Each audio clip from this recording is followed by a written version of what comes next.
Hello and thanks for joining us. I'm Laurel Hess and this is Comcast Newsmakers coming to you from the State Capitol building in downtown Lansing. Our topic today is the economy. Joining me now to talk about it is State Representative Pscholka, a Republican from the 79th District, which represents Southwest Michigan. Thank you so much for joining us today. Michigan's great Southwest. Thank you, Laurel. And you're here to give us good news that perhaps we're turning some sort of an economic corner. I think we have. I think we have turned the corner. In fact, Michigan, since January of 11 until March of 14, we've created 300,000 private sector jobs across the state. And the good news is they're not just in one area. It's not just autos, it's not just manufacturing, it's business services, it's technology, it's leisure, it's hospitality, it's healthcare, it's really across the gamut. Now the one caution out there is in Michigan, we also have 77,000 jobs that are open. That should be a good thing, right? And unfilled. But if we can train the people to fill those positions, then we've got a win-win. That really is the next step when you look at the state's economic development, is to fulfill and fill that skills gap. There's a huge skills gap out there. We know it exists across the board, and I think we made a mistake about 10 years ago in Michigan, and really across the country. Other states did this as well. We told our young people, look, manufacturing is dead, everybody go get a 4-year degree, and what we found is that 60% of the jobs being created are actually jobs that you do not need a 4-year degree. However, and I tell high school kids this all the time, every job demands training beyond high school.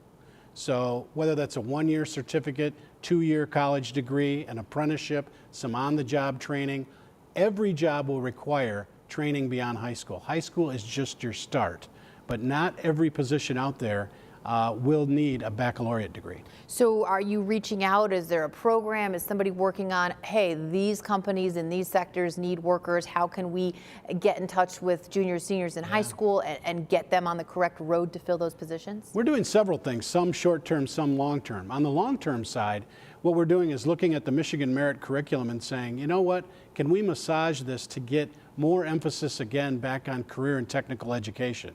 Because I think that's important. We can do a lot of this training at the high school level, linked to the community college, and folks will be ready to go. But we need to make that policy shift in Lansing. We've seen our Michigan Works offices, and in my area it's called Connexus, make a number of different changes in order to get people back into the workplace quicker, faster, some better partnerships. I think we need to do more with business education partnerships, linking business and schools together. And what I'm encouraging, at least businesses in my area, I would like for them to start asking kids and anyone under 21 for their high school transcript. I want high school and school to matter. I want it to matter. And it doesn't matter if business isn't going to look at it. Well, because you're right, it only matters if you are interested in getting into an elite college. Right. So, you know, what's on your transcript? Your attendance, well, that counts. Your standardized test scores, yeah, those count. And your grades.